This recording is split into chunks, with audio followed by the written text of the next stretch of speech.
প্রিয় ভিউয়ার্স, আপনারা দেখতে পাচ্ছেন ছোট বাচ্চাদের খেলনা সামগ্রী মালয়েশিয়াতে। বাংলাদেশে বড় বড় মার্কেটে আছে কি না আমার সঠিক জানা নেই।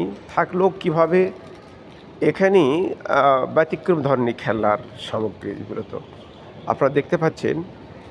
বিভিন্নভাবে বাচ্চারা এগুলো খেলে, বিভিন্ন পয়সা দিয়ে এগুলো বিভিন্ন জিনিস লটারি সিস্টেমভাবে যে ঘুরছে, এগুলো জিনিস পাওয়া যায় আর কি।